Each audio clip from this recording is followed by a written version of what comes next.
Welcome to episode 34 of the Stache Club Wrestling Podcast. Thank you for 80,000 subscribers. Woo! How are we? Welcome. Good morning, good afternoon, good night. That's from something, isn't it? Good morning, good afternoon, good night. Good morning. Anchorman? No. I don't know. Good morning, The Truman Show. Good pull. Unbelievable movie. Welcome, everyone. We have a hot show today. We are talking Money in the Bank. We are talking the fallout from Raw. Ooh. And then that's probably it, to be honest with you. Some AEW. I don't know. Maybe we got a long show, depending on how the show. Long show. There's one part of AEW I checked out, and I really enjoyed it. I want to talk about. Interesting. I'm curious. I think it's... I was doing a lot of writing for filming today last night, but I had it on. We'll get there. Anyway, wow. Do we have a show? More importantly, Dante, how are you? What's going on? I saw one comment that said, "Hey, quit the chitter chatter at the beginning." So this is for you, Dante. Go ahead. Oh my God, I'm gonna go off for the next 20 minutes just talking about my morning. No, I'm good. I'm exhausted. I'm very tired. The heat. I think it's a mixture it's of the so heat, hot. My allergies, bro. Just like it wears you out. It really does. But I am very excited to talk about some wrestling, the Money in the Bank especially. I know. Yeah, Money in the Bank was Saturday afternoon. Dude, okay, and it's so Thursday let me now. tell you. Let me talk to you. So Saturday was Money in the Bank, and I wasn't able to watch it because I was at a cookout. I was doing all 4th of July festivities. Also on that day, if people are Twitter users, that was the day that Twitter broke, basically. Yes. Right? So I am just, I can't get updates at all. Yeah. Like I have no way of finding out what's going on. Every so often I'd try to refresh it and it would give me a few tweets or something. Yeah. So I would see shout out Wrestle Op. So some of these wrestling pages tweeting out stuff. I saw one of the results and then you texted me right after this just I don't know if I want to tell you whatever. I was on stream during this too. Exactly. So everyone was egging me on, you gotta text Dante, get his reaction. I was because I saw the first tweet was the entrance coming out and then it was dead for 45 minutes and I'm what? I didn't know what was going on, so I wasn't able to watch it live. I did catch up on it over the last few days, but yeah, there's a lot to talk about. Excited to talk about it, but besides that, I had a good weekend. Spent a lot of time with my girlfriend, family, friends, stuff like that. Went to a few cookouts, had a few hot dogs in honor of Joey Chestnut. Shout out Joey Chestnut. The GOAT. Unironically the best. Unironically the GOAT. He has 16 championships. More titles than Tom Brady. More titles than Michael Bill Jordan. Russell. More titles than anyone. You have to consider him one of the greatest athletes of all time. But how was your week? Solid. I mean, basically in the same vein as you. Saturday was sick. So Saturday you had your party, right? Had a little birthday party, but pre-gamed it with Money in the Bank. Yeah. So I was on stream for Money in the Bank, whatever it was, 3 p.m. to I think it ended up going to almost 7 or a little after 7 or whatever. So a couple friends started showing up. I was gonna say, I thought I saw Dan I hopped saw a on screenshot. My friend Dan hopped on stream for the last final bits of the Civil War match. Fucking sick. Shout out everyone on Twitch. Shout out everyone in the stream. Like I said, I was on stream and I was very helpful group, very helpful community, because I was like, oh, I want to text Dante. I'm not trying to spoil nothing for him. And then the chat filled up with, he tweeted about it. You're good. He tweeted about it. And I was word. They got it. They're you got shooters, sick. Bro. You got exactly. shooters. We got so shooters. Funny. But yeah, it was a fun night. And like I said, that literally Money in the Bank ended, led right into... That's honestly perfect time. 7:30, just going right out. Sun's still out and stuff like that. Hell then, actually, we stayed here. We just had a little Oh, really? party. Oh, you didn't even go out? We were gonna, but then it was the vibe was... It turned out everyone was just having fun here. Everyone's chilling here. Yeah. Nothing wrong with that. But anyway, and then what was nice is because I literally, I was just riding a high of Money in the Bank. So people started showing up, and I was kind of talking about I just got off stream, Money in the Bank, and da-da-da. And a lot of especially my 2 other friends, are very very wrestling blind. Have no sense of it or really anything about it. And I was telling them about the Money in the Bank match, and I was telling them how we'll get into it, but IMO, how the women's match was better, killed than the men's match. Uh-huh. And they were like, oh, like, was it like, and they're like, show, and also like the Logan Paul botch. And they're like, well, I want to see Logan Paul get his ass kicked. So I put on, like very early in the party, rewatched the women's Money in the Bank match with everyone. That's very cool. And we got that sense of like, you know how, I don't know, I'm sure you've done it before. You show someone a wrestling match who'd never, and at first you're like, this is silly. Why are they dressed so silly? Why? And then you start getting the first sunset flip off a ladder or whatever. Then they're like, holy shit!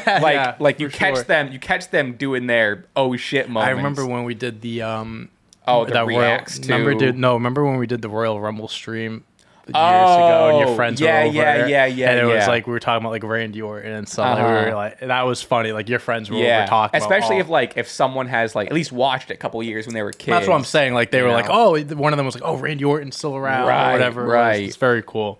So it was very fun because like, you know, I'm the only one in the friend group that likes wrestling. It's it can be very. Well, I don't know. It's a tough barrier. It's a tough thing to show to people, and like for them to like be like, oh, this is like, it's very hit or miss with some people, I feel like.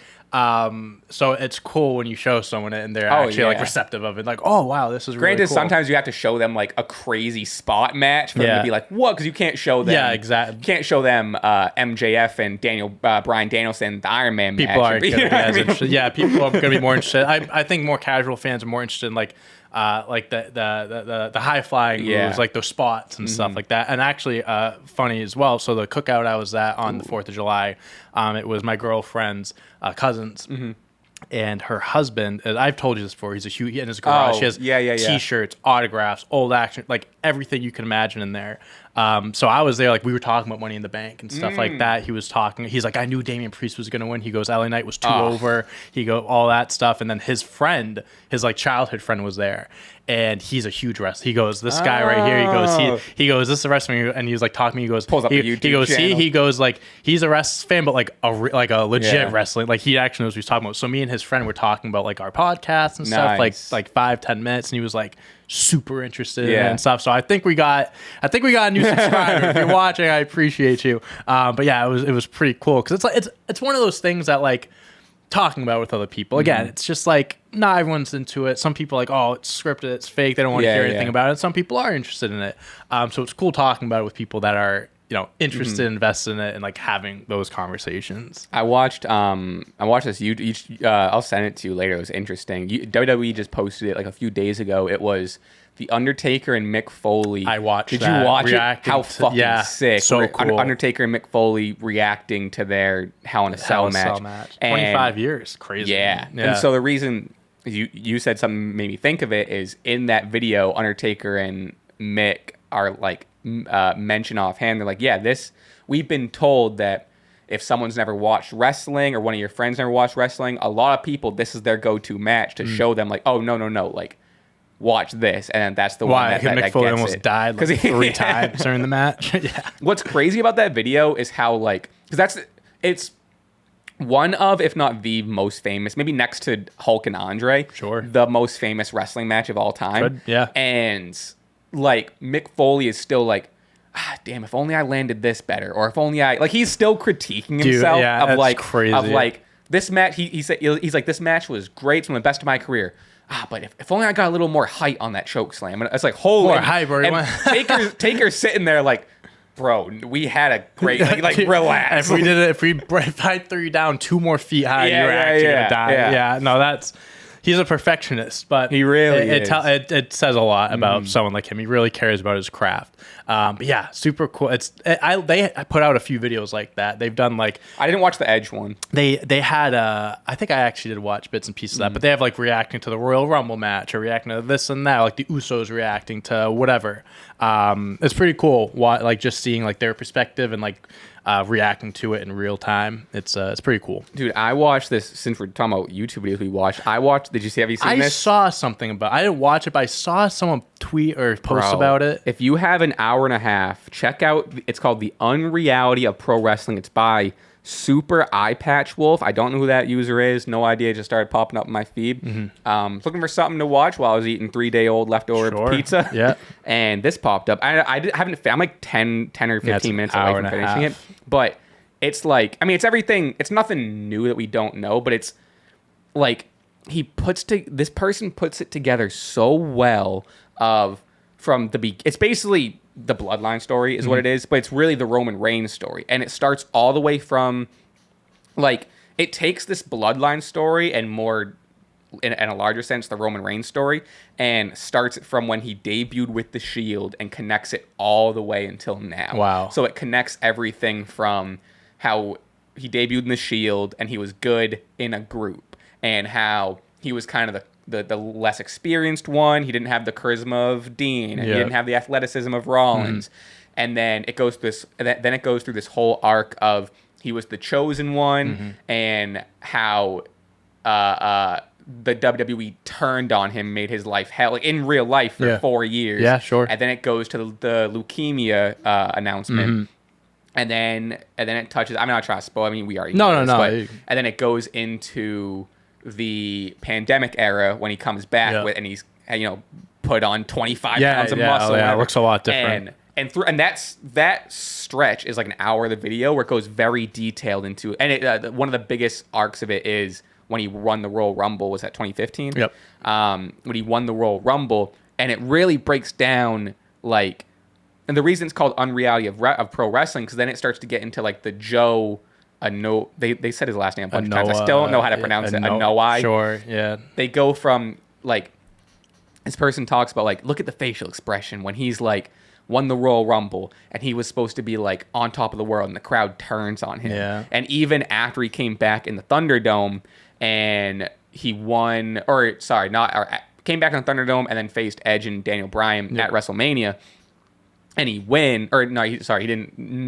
before he won, there's this moment where he's like on top and the crowd turns on him again. And there's this moment where you see him genuinely just be like, what the fuck else do I have to do? I came back from leukemia. I worked out. I did all this stuff, whatever. And it's just like, so it does all of that and then still hasn't even touched on the bloodline stuff yet, because then it goes into the JEY USO. And I mean, at this point, I'm just describing a video. No, you're good. But just if anyone has that's an hour and a half, it's really worth it. Instead of watching a movie or whatever, it's basically a movie. The Unreality of Pro Wrestling. I'll have to check it out. Yeah, because it goes. I mean, like I said, it's everything that we've been talking about for the past couple of years, but it's really nice to see it condensed into a third person's perspective and going into the reality and storyline stuff and real emotion, condensing these 3 years into not even the bloodline story, but the just ups like and downs of Roman Reigns. And it's fucking unbelievable. I don't know. I think someone tweeted about it or something like that. I remember seeing someone being like a non-wrestling fan was like, I just watched this and like, it's insane. Yeah. So I'll have to check it out. It slipped my mind, but I'm definitely Unreality of Pro Wrestling. And what's cool is then it touches on like Sami Zayn and El Generico and ties that into like it's okay, unbelievably written. I can't believe it. I think I know what I'm gonna watch tonight before. If you watch it before next, I definitely want to talk about it. No, I'll definitely watch it before next week. Yeah, 100%. Okay, but anyway, let's talk Jesus about Christ, wrestling. Sorry. Yeah, skip ahead to the 13-minute mark. Alrighty. Oh, what is funny is maybe a little peek behind the curtain. But what is funny to note is you can obviously see like the retention. We talked about this in like a meeting, but for last week's we spent the whole beginning talking about Forbidden Door, and I put like the markers or whatever, and you can see like mad people just skipped right over Forbidden Door. Even if we had some people listening to it, doesn't matter. Last thing before we get into it, we got a lot of you, less of the pod, but we can try it out here. We got a lot of you watching that aren't subscribed.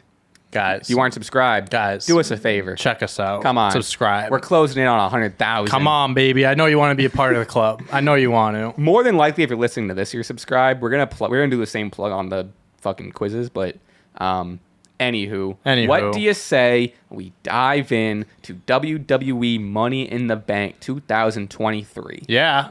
No. Start off with the men's Money in the Bank match. It was a good match. I thought it was good. I think I'm not comparing it to the other match. I think as standalone, it was a good match. There was a good amount of spots. It's probably I don't know. Yeah, it probably grazes top 5 Money in the Bank matches. I don't even think it's top 5 Money in the Bank matches ever. I'd say it's like top 10. I think it's good enough where you can watch it back. Like you have like the Logan Paul spots, which you knew they were going to have. You had the even Pete Dunne had a really good showing. Ricochet. Ricochet is the perfect. He's like the modern day like Shelton Benjamin or like Kofi Kingston for ladder match. He needs to be in every single Money in the Bank match, whether he's he's going to win or not. He is the perfect guy just to get people off their seats, do a crazy spot. He's made for those matches. So speaking of Ricochet, then we can just go right into that. Fucking one of the scariest spots I've ever seen. I can't believe they still went through with it. I thought. They had to. I think at that point, but like for the sake of the listener, the spot where Logan and Ricochet get tipped off the ladder. They're both on the fucking rope, standing. Logan's kind of like not getting his footing. And then you just kind of see a moment of Ricochet. Ricochet jumps. He carried it. Ricochet, I think, carried the way there, too. He led the way. I don't even know. I don't know how they pulled it off. They should not. He should First of all, I don't know how they were supposed, like, while ladder was falling, then they were supposed to stand and then do the flip after. That's a tough spot in general. Yeah. Right? Yeah. I don't know if they were going to do it in one fluid motion. That would have been crazy. But, like, even to take that 2 seconds to get your footing, which obviously, like, didn't happen. I don't. I mean, I'm not here to be the one to say like they shouldn't have done that. So and so's mistake, but like maybe that was one that they just try again or whatever. I'll tell you what. Holy shit! So with Logan Paul, they try to make these viral moments. I think it is, but like there's one spot in the match, like when you face Roman, like when you did the video, the splash, Seth with KSI and stuff. This was supposed to be the viral. It still was. Like it was all over social media. But the two of them almost broke their fucking necks. I genuinely saw it on Twitter for the first time, and I was like, oh my god, they actually could have like. Yeah. Very much hurt themselves. I mean, Logan cut up his shoulder. He did. I don't know if you saw on his podcast the clip going around of him talking about that spot. Yeah. And he was like, which people are upset about this comment, but it's whatever. He just kind of is like, oh, that was like scary. And all of a sudden Ricochet is like 1, 2, 3 or whatever. And then he makes a comment where he's like, bro, I don't know what I'm doing out there. And I think that he doesn't not know what he's doing. I think that comment... I think it was taken out of a little context. Like he wasn't actually saying like I don't know, I haven't been training. Yeah. All he's saying is like anyone, and like Trish Stratus is one of the most professional and veterans in the company right now. That was her first ladder match, and she had her struggles. Ricochet has also been a veteran for like 10, 15 years, and he's also one of the best. So it's like it's hard. Wrestling's hard. For Logan Paul to genuinely be like. And I thought it was a very humble. I was going to say, I think that's a very humble comment to say. Like I don't know what I was doing, and more so is like, I was not out of my element, but it was a fucking. Most wrestlers don't participate in a Money in the Bank match, right. So it's like the fact that he was in a Money in the Bank match and he was trusted with all these like spots and moves or whatever, and for him to look back on it and be like, I think his wording was a little bit casual, but yeah, I mean, fucking again. All props to everyone. I don't want to just give him props solely because he's the celebrity, but like, god damn. I mean, I was shocked when they went through those tables. I can't believe they did that when they were wobbling like that, bro. I was just so fucking scary. My God. And then they just did it. They just like, all right, we're here. Let's do it. Crazy, nuts, yeah. And like people that say like the people that respond to Logan and stuff, it's like I pay no mind to those people because it's like. You go out there and try pulling on. Like I couldn't imagine in a million years ever trying to balance myself on ring ropes like that. Are you kidding me? There's a lot of crazy spots. We don't gotta, we'd be here all day if we touch on every spot. But clearly, LA Knight was the people's choice. The pop, bro. Oh man. Before I get into LA Knight, because this is gonna be quicker. One thing I do want to say, though. In terms of maybe not my most disappointing, but like, oh, damn it, I wish they did. And I hope they do it in the future. Shinsuke's got to come out to Nakamura by Lil Uzi Vert. Yeah. That fucking song, bro. Bro, that was... Are you crazy? You texted me that night. You're one of many. I had so many people text me just the link to it. And they're like... people on Twitter like, my buddy is a big Uzi... My old college roommate's a big Uzi fan. He would always listen to me. And I'm like, I like... Uzi, but I'm not like sure. I'm not gonna like if an album. I did listen to the Pink Tape when it came out because it was like anticipated, but You're I'm not gonna, a real rager. No, I'm not. He was like, I'm not telling you to listen to the whole album, but just listen to this one song. And it was fucking unbelievable. Yeah, they definitely they got it planned. I mean, Uzi introduced the Usos months ago. That's what I'm saying. I think they can pull it off. If Shin has a spot at SummerSlam or even next year's WrestleMania, they got to do a little Uzi vert. Oh, that'd be sick. I mean, where's Uzi from? Is he Atlanta? I don't know. No, he's from. Let's see. Where is he from? Uzi vert. He is from Philly. It's Philly. I was thinking that. I'm like, I thought he was from Philly. There you go, WrestleMania. I mean, 40. That writes itself. Right, that's writes perfect. Itself. That's perfect. Fuck SummerSlam. Let's wait till WrestleMania. Put Shinsuke. Finish the story, Shinsuke. Put Shinsuke in the title match. Have Shinsuke have a title match just so Uzi could introduce him. Okay, but yes, the people's choice was LA Knight. He also, I'll be honest with you, up until the end, he didn't really have many big spots during the match. I feel which is kind of why I thought he was gonna win. Like 90% of the match, he was just kind of like getting hit, getting out, like rolling out of the ring, without just being a part of it. And at the end, he had his run. So, Damian won. Yes. I don't think it's the worst decision. Because I think if I had to rank like who it would have been like LA Knight, Logan Paul, Shinsuke, Damian, because I would have preferred Damian over like a Butch. I would have Butch over Damian. Really? Yeah. Okay. I would have Damian over Santos, but I'd have Butch over Damian. And then who's that's like it, right? Who's Ricochet. Yeah. So I think Damian. Yeah. I think Damian is a credible enough heel character where he's developed enough like his character work where he can be a credible Senior Money in the Bank, as they're calling him. How I look at this, I don't know if you listened to the press conference after or anything a little bit. So they were talking about the Money in the Bank match, and they brought up LA Knight, and Triple H was like, obviously he was a fan favorite, like, and he was like admitting to like fans loving him. Then he goes, in this company, in this industry, good things come to people who wait. Now. This is so. Am I upset that LA Knight lost? Yes, because I thought it would have been a great moment. The pop would have been insane.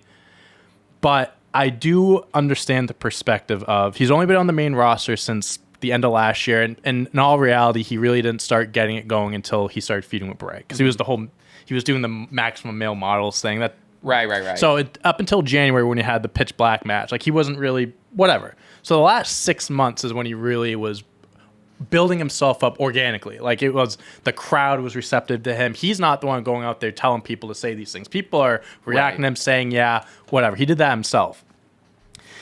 I think it's important where it's like, kind of like with Cody. I'm not comparing him to Cody, but like in the sense where it's like, people want Cody to win 1 year after winning in his first ever world title match. But it's like, you have to go, I keep saying hard times, but like you have to like build up and get to that point. You can't just become a world champion like that. As much as people love LA Knight, I think he needs a little bit more build up. Go after a mid-card title, become a little bit more credible. I think he would have been a great world champ, like that being his first title, but I understand Damian's been around longer. He's won championships in NXT. He's been whether you like Judgment Day or not, he's been a part of a prominent program for the last year. I think LA Knight just needs a little bit more time to just elevate himself. He's got the crowd behind him now, so I think they have enough ammunition to do a full-blown babyface run. People want him to win. They're behind him. Even after the show, at the live shows and that, people are still going crazy for him. He hasn't lost that steam. He hasn't lost the steam yet. So I think WWE can really still build off of this and turn him into a bigger star, and just like you can go off of this. As much as upset as I am, I still think he's in good hands and he'll be fine overall down the line. That's my thoughts. You're a real glass half full type of guy. I'm a very optimistic person, but I am pissed he lost. I really wanted him to win. I really did. All that is good and dandy. Fuck that decision. Genuinely one of the dumbest decisions I've ever fucking heard in WWE. Damian fucking Priest won Money in the Bank. Are you fucking kidding me? Senior Money in the Bank. Damian fucking Priest. Why? I know you said everything you said, but everything you said, like LA Knight being hot for 6 months, right? Isn't that the perfect time to give someone the Money in the Bank briefcase? Isn't that the perfect time to be like, we got this new guy, let's turn him into a star? Instead of waiting, I'm done with it. I'm done with being patient. Triple H makes just as bad decisions as Vince McMahon. Fuck Damian Priest winning, bro. Are you kidding me? The Judgment Day is in every single program, as we'll talk about when we get to it. They're in shambles. Holy shit, are you kidding me? Finn Balor lost anyway later in the night. Because of Damian. Because of Damian, I get it. I get he's already in a story. It's the easy and lazy route to just be like, oh, there's already a story involved. Let's throw the Money in the Bank briefcase there. I think Judgment Day is involved in a lot of stuff. Triple H is scared. I think Triple H is scared for not pulling the trigger. Are you kidding me? Hunter? Listen. I think I would have been happy, genuinely. Maybe this is my real. So I was putting bias aside and being pretty objective, but now I think I'm being subjective, objective, whatever. I would have much rather have seen LA Knight. LA Knight was obviously our first pick. Yeah, definitely. I would have seen rather LA Knight. I'll go in order. I'll say LA Knight. My second was Logan Paul, even though he was my pick. Shinsuke. Yep. Butch, because he's the hometown boy, and I think that would have been like a sick shock, like oh shit, whatever. Because Damian wasn't really a shock. No, I think it was more of a shock that LA Knight lost than Damian winning. You know what I mean? Whenever we talked about this for like the past 2 or 3 weeks leading up to it, it was always like we talked about Logan, Shinsuke, LA Knight, but then we'd always make mention of like, Damian he's there. Yeah. But again, because I think it's the lazy and safe route. I just don't want to see more Damian Priest. And Damian just had Judgment a World Day. Heavyweight Championship match with Seth Rollins a few weeks ago. Yeah, and he got his ass kicked. Yeah, I mean, I'm agreeing and disagreeing with you. I don't think I really do. I don't agree with the Triple H. He does make some. He does. I mean, he has made. That might have been a little. No, he has made. I mean, the whole Austin Theory cashing on Seth Rollins. I mean that's justifiable. But I think they can do something with this. Of course. They have a story. I get it. So it's like what you're saying. Like, did Damian Priest need the briefcase for the storyline? No. No. But does LA Knight need the briefcase to get himself over more, whatever? Yes, but no. I think he would have been a great Mr. Money in the Bank, but I still think he can get over and still have that big push without the briefcase. That's where I'm coming from. And like when I initially when it happened, I was just as pissed. When I saw the picture, when I refreshed and it's like I was like, really? I was like, what? But like now, like especially after hearing Triple H say that, it's kind of like when we were like after WrestleMania when we were hearing like the Roman everyone talk about it. It's kind of like I hear that and I'm just like, okay. It's not. They're not throwing this opportunity away. They're not going to throw the whole. Oh, I think he's done. I think LA Knight. Done. I think he's done. We'll see what happens. We'll see what they do with him moving forward. At this point, it's like I thought that was. I think that was the moment, and now it's like I don't think he's going. He needs to have a big match. It's not a big match, but he needs to have a prominent match at SummerSlam. He needs to be on the card. If he's not on the card, then I agree with you that we're in some trouble here. Yeah. But he needs to have a good match. Yeah. So it's not who we wanted to win. I'm optimistic that gonna turn out okay for everyone involved, but it was a letdown. There was no one that was more over in that match than him. Damian Priest is so fucking boring. Yes, he is comparatively boring. We'll move on. I'll stop being a hater. It's okay. Well, I mean, I guess someone's got to be. Someone's got to be. Women's tag. I guess we want to be haters. No, let's do it. Women's tag. Let's talk about it. I actually am not that much of a hater of this. Women's tag team titles: Ronda Rousey and Shayna Baszler versus Liv Morgan and Raquel. Liv and Raquel pick up the win. They are your new, technically never lost, women's tag team champions. My note here is I barely paid. I was on stream. I barely paid attention. I was still reeling off Damian Priest winning the title. I don't know what happened in this match. All I know is Shayna ends up turning on Ronda Rousey out of nowhere. Leaves her for dead to fend off Liv and Raquel. Liv and Raquel get the win. Bada bing, bada boom. Also, I want to point out Ronda Rousey. I don't think she's the best in the world. Great at selling. The way that she sold the Liv Morgan's finisher at the end, she's a very good seller. She has her moment. She has her moment. She's a better seller than she is a wrestler. I just think she's very good at making other people look good. I think especially if you've had a career of actually getting your arm broken, you know how to pretend to get your arm broken. Yeah, exactly. You know? Also, going off that, the next on Raw, they did the back and forth promo. We can just, I mean, it goes hand in hand. She was just basically, like, Ronda called her out, and she's like, I love this. Like, I worked like, I've been, like, going to gyms, like, clean, like, doing all this, you know, like, having to do all this stuff to get to where you are. And Ronda's, you just walked in, like, you don't care about this, whatever. So, I don't know if you heard this. This isn't really. Oh, yeah. I was going to. So, what I think what this is entailing is Ronda's gone after SummerSlam. Like, she's done. Yeah. Done. Yeah. So I think this is like put Shayna over, get her back into, you know, obviously she needs some more time to get to where she was, but I think this is going to be like I don't want to say passing of the torch, because what torch does Ronda have? But like, I think it's just a proper exit. It's her friend, so it's like, you know, her friends. I would like to see this like a like Ronda's like, if I lose, I leave WWE type of thing. Like, don't have her lose and just go away. I think they'll do that. Have her, like, make it an official thing. So it's like, everyone knows, like, this is her last match. So it's like, just so everyone knows. But I like how they did it. You know, if that's obviously what they're leading to. I'm happy Liv and Raquel are champs again, because they were great when they had the belts. The one argument is it did come out of nowhere. It did, yeah. Which I'm not. He tagged her in, and all of a sudden she just goes down. It's like, what the fuck? Yeah, even like there was no cracks, there was no lead up, which like honestly, like I'm not mad at. It makes it more shocking. I'm fine with these like out of nowhere. You know, not everything needs like a month-long like slow, like, you know, like damage control. Not everything needs that like slow. You see the breaking. cracks, like you knew, like, oh, Money in the Bank, they're gonna break up. Yeah, I know what you mean. When they do this sort of thing sparingly, which like oh shit that came out of nowhere, I'm down for it. I also think this was kind of like thrown together. Probably, you know what I mean? If because if you think about it, like, were they ever supposed to really be tag champs if Liv and Raquel lost? Because we were kind of arguing that. It's like, well, if Liv and Raquel lost that Money in the Bank, it kind of figures, okay, Ronda and Shayna were always going to win the belts, but if they won them back... And I thought they were going to be on, like, a long run. Yeah. Like, again, I didn't see, you know, the report and talk. Yeah, exactly. Yeah, I agreed with that as well. And if the report of Ronda leaving, if, like, I'm sure, you know, things are probably set in stone months before anything comes public, but hypothetically... if that report was pretty recent to everyone, then that might have been like a week of like, oh shit, Ronda's out. All right, well let's fucking switch. Who knows what really happened? They could have also like been like, okay, you're going out. We'll give you we'll give you one last title, because now she has she won the Raw SmackDown Women's title and the Tag Team title. Wow. So Grand Slam champ.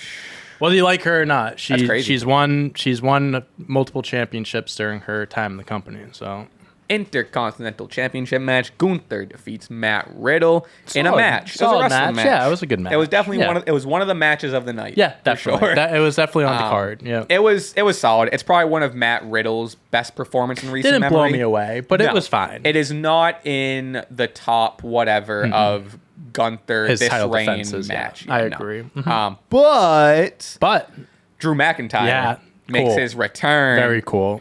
Takes down Gunther. I believe he hit him with a Claymore. Headbutt and then a Claymore, yeah. Crowd erupted. I mean, that's the SummerSlam match. Yeah. Like, let's fucking go. It's two big boys. So now I'm interested what they're going to do here, because Gunther is getting close to breaking the record, and you're going to have Drew lose in his first big match, Mac. So apparently, if Gunther loses at SummerSlam, he will not break the Honky Tonk Man's record. Right. Which it seems like the general consensus is that they want that record broken. Yeah. I mean, we've seen... They could do some shit where it's like a DQ or like count out. I mean, they could pull something like that off, but... We've seen stuff like this before. I wouldn't doubt if it ends up being like a best of 3. Like, cool, you know what I mean? That's like, true. Maybe it's like a double count out. They put each other through the table and they can't... Yeah, I would rather it be... Let's just have 3 brutal matches, clean wins, or like, you know, quote unquote clean. Like, I don't want too many shenanigans, but like,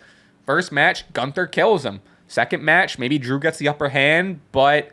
either it's not for a title, or like you said, it's a DQ. He shows to keep the title. He pins him. It's like, oh, first time he got pinned, so it's like the next match. It's like, oh, like he can be pinned. I think SummerSlam can be the start of this. That would be sick. That would be cool. You know I agree with that. You could have like I don't know how the order of it goes, but like you can run the next three pay-per-views or something like that or whatever. Yeah, but I'm looking forward. I mean, yeah, it'll be a great match. No matter the result, it will be a great match. And Drew looks good. He does. Drew looks good. He does. I'm hoping, because there's also reports about him, why he was gone for so long, like contract issues and stuff. So, and after Triple H talked about that too during the press conference, he goes, first time hearing it. He goes, like, it's cool how, like, they talk about, you see all these online reports. He goes, 90% of them are just like, we read them and they're like, yeah, what? He goes, like, so he was like, me and Drew, like, we, I check in with him often. Yeah. He's like, Drew's like, oh, you seen they're saying this and that, and he goes, we just laugh about it. That's funny. That's cool. I hope Drew McIntyre is a fucking star. Like, WWE would be stupid to let him go, because if he goes, we all know where he's going. Yeah. And two, he's like one of the biggest stars in the company. Like, he's a I hope he gets built back up. He's lost a lot of steam. I don't see currently. It's because of Roman. It's because of Roman. Yeah. That's why a lot of people lost a lot of steam because of it. But like his Clash at the Castle loss really. So he's on Raw. He's right? on Raw. Yeah, and that's where Gunther is with the IC title. Okay, so I could see it matches. I could see Gunther going after the fucking World Heavyweight Championship. I mean, like eventually down the line. I mean, Royal Rumble's not too far away now, so yeah, we'll see. But yeah, I'm very happy Drew's back. Very, very happy. Crazy match. Cody Rhodes defeats Dominic Mysterio. Your pick. Yeah, your pick was. I understand your pick. You had solid reason. Every reason why I picked Dominic to win, nothing did happen. Nope, not a damn thing. Brock never showed it. Never missed the flight to London. Cody Rhodes defeat Dom Mysterio. My favorite moment of maybe the year. Midway through the match, Cody rips off the titanium cast. He's fucking healed. Your arm doesn't heal. You broke your arm, bro. It takes longer. I think there's this moment where he rips it off and he kind of like, feels good. Fuck him, bro. Oh my god. I fucking love it. It's so cartoonish. I love it. No, you don't get a lot of that. It's like. The dude broke his arm 2 months ago, and he's been wrestling with it, and then he just decides oh, I'm good now. He healed it with his mind. I have no problem with it. He willed it into healing. It's funnier to me than I love your reaction to that stuff, because I don't think that way, but I think it's really really funny. It's so good. I like it because it plays a part to the whole Superman. He's a fucking superhero. It's the only bit of 80s cartoon wrestling we have today, where it's because this is something like Hulk Hogan, Ultimate Warrior Hogan pull some shit would do like something that. like Yeah, this, and it's like that's kind of what at its core wrestling has that in its blood of just the cartoony I'm a superhero thing. Yeah. And Cody has that. We just need Cody to come out and tell people to drink their milk and eat their vitamins. Yeah. That's all we're missing now. That's so funny. But yeah, no Brock. I mean, it was an okay match. Probably Dom's best match. It was, I think Dom looked great. He did. To be honest. Yeah, he did. What else? Yeah, it's just. I mean, basically, it's just a win to get Cody to SummerSlam to face Brock. Yeah. There's just, this event happened to just be in between. And they, Cody needed something. He needed something to do. Might as well put Judgment Day in it. John Cena. What? I was saying arguably biggest surprise of the night. What? John Cena makes a surprise return, and he says it's not even a tease. He is saying, "I am here to bring WrestleMania to London." Yeah. That would be fucking 2025. Sign me the fuck up. He wouldn't go out there and say that if they didn't let him. It would be funny if he just went out there and he goes backstage what the fuck was that? Yeah, we're not having it in London. It's John, we're not doing that. We've told you this for 20 years. For some reason, John really wants it in London, and it's not going to happen. John, you even wrestle anymore. Yeah. You're not even going to be around then. Well, Grayson Waller interrupted him. He got AA'd. It was, the classic. You know how it goes. Mm-hmm. I just put, is this because John Cena came out and teased it. I would think that John Cena has a special match if it's in London. Yeah. Is he facing Grayson Waller? Was this just a thing for the segment? I think it was just for the segment. You get a little heel heat because Grayson Waller is a good heel. If I didn't know any better, this was Austin Theory. This was basically the Austin Theory Grayson Waller. Oh, yeah, okay. Yeah. Gotcha. This to me, and I said it on stream, people disagreed. Sure, Grayson might have a little more charisma. He's better on the mic. Sure. there's no difference between Grayson Waller and Austin Theory in my mind. I think Grayson Waller. I think Theory's more generic. I think he's For more sure. like more creative wrestler. Fair. And Grayson I don't Waller. think Grayson's that. No, far I'm not off. saying I'm not saying he is like one of a kind or anything Yeah. like that. But I've always kind of looked at him. I don't know how familiar you are with him in like NXT. Again, and stuff. this is also coming from me not. He's had NXT. he's had some very good matches in NXT. He's hurt right now, which is why he's not. He's only been doing the Grayson Waller effect because he's been. I don't know. I didn't know that. He fought Johnny Gargano at NXT Takeover months ago. Okay. I think it was from that, whatever it was. He always reminded me, and I don't very lightly, like a very 2.0 MJF, like a MJF light. Okay. Like not like he has sugar. bits and pieces of MJF. Interesting. But he's not like like MJF Grayson Waller. But he has like he's credible on the mic. He can hold his own on the mic. He's good at taking jabs. He's like talks nice. Then he takes shots at people. Like he's very good at what he does. He's very young. I think he's only like early 20s too. You know what? We're here. Let's play a game. I'm gonna say 25. 33. Oh, 33. Shit. I'm not, Looks young. not young, Looks young. not young, but not old. He can still do a lot in this That's in this actually company. surprising. Wow. But yeah, Coming as someone who's only been, again, I don't know much of NXT, but as someone who watches the TV show WWE, seeing him, you're not gonna not sold on. Yeah, no, I agree. That's fair. I hate the Grayson Waller That's fair. effect. It's just a knockoff Miz TV. I like how during the show though they have the little things at the bottom. That is funny. Live Yeah. tweets, and it's just like obviously fake tweets or whatever. It's the same thing I've said for any of the new guys I'm not familiar with, and I've been turned. I'm open to it. I'm not a closed book here. Give me a fiery promo, or give me a really solid Grayson Waller episode, or give me a great match, and I'm open to it. I would love a light MJF in the WWE. Yeah. But his presentation to me, what I have been presented in the TV show that I watch. You also just watched him get fed to John Cena too. I got nothing for him. I got nothing for him. I think he definitely is a guy that needs to be more. The main audience needs to grow accustomed to him more. Like he was popular in NXT, but not everyone watches NXT. So, but point being, would love WrestleMania in London. I mean, the crowd was insane yesterday. It's overstated at this point. We're just saying the same thing, but any overseas crowd, any crowd that's what not, I was gonna say. Any crowd that's not in the States, makes any crowd in the States look wimpy. Yeah, I mean, there's very few crowds in the U.S. like Chicago, or I mean, you could throw Boston. Yeah, throw Boston in there.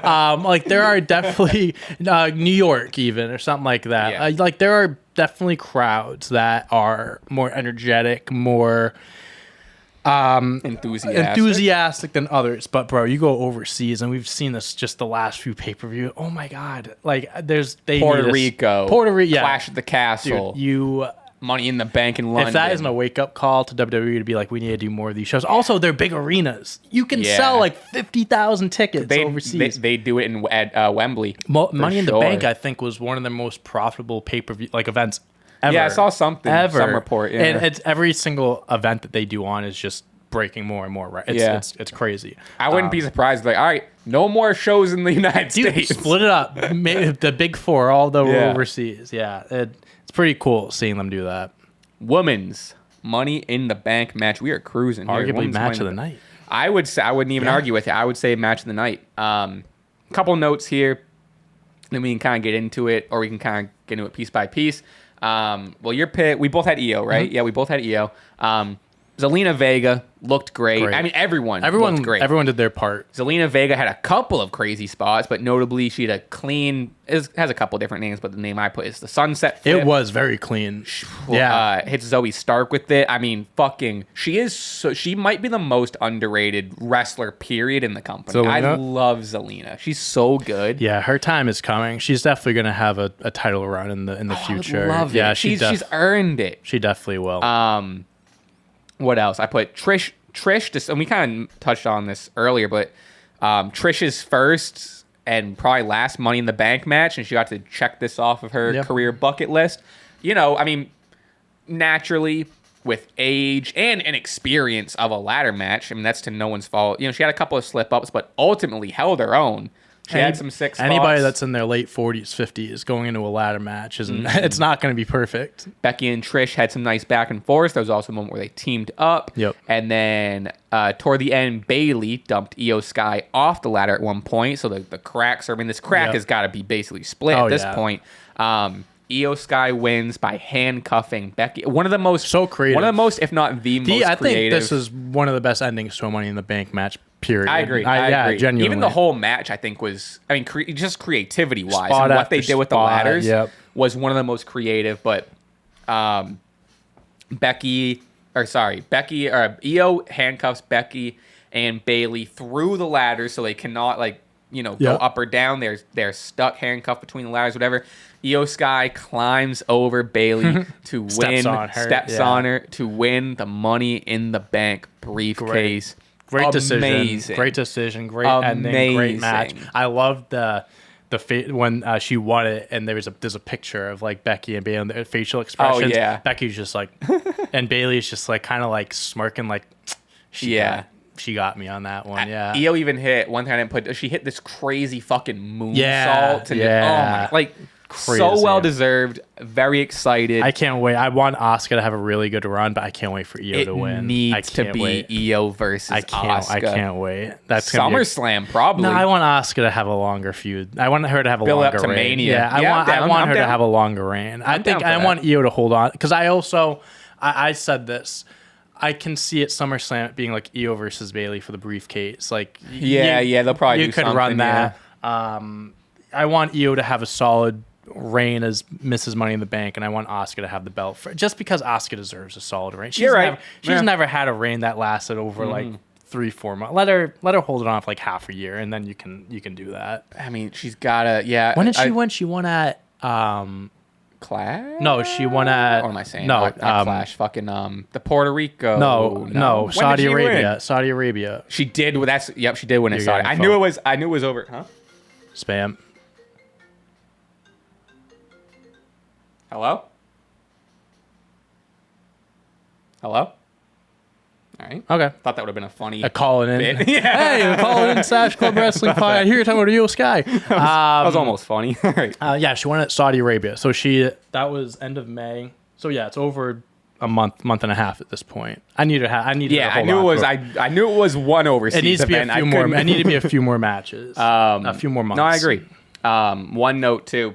Because again, in the I'm sure you caught it, but in the press conference, Bayley was still wearing the handcuffs. Yes. Just a nice touch. Yep. And even throughout it, I think Bayley got a couple questions about damage control, and she still in character answered it with like, no, I'm happy for Io, but she did it in that way of like, I'm actually not happy and just really, I'm excited for. I'm curious when Dakota's going to come back. I know she has a serious injury, but she's recovering faster than normal, but it's an ACL. She's going to be gone for maybe Royal Rumble might be a good return time. It's gonna be a little bit. I guess all I was thinking is like it'd be nice to have a returning Dakota for this damage control split. Kind of like being in the middle, being like, guys, what are you? But I don't know, it might not happen. I don't know. We'll see. But yeah, I mean, I can't talk enough about how good it was. Like I said this at the beginning, but I thought that blew the men's one out of the water. This may have been a top 5 Money in the Bank match ever. I would say, just overall. Yeah, I would say. I think it's the best women's Money in the Bank match they've had ever, and I think it's good enough to be considered top 5.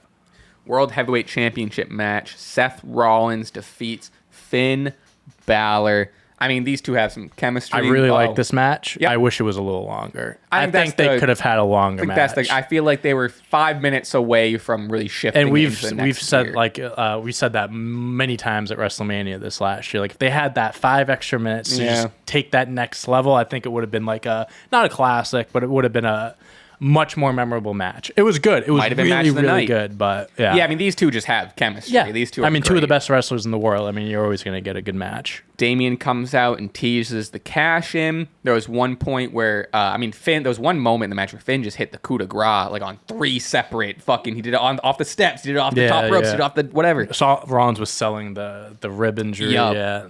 That was at like a house show or some shit that they were talking about.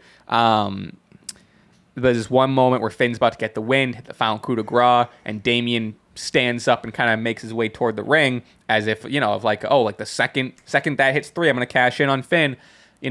Finn's like, what are you doing Finn here? catches it, right?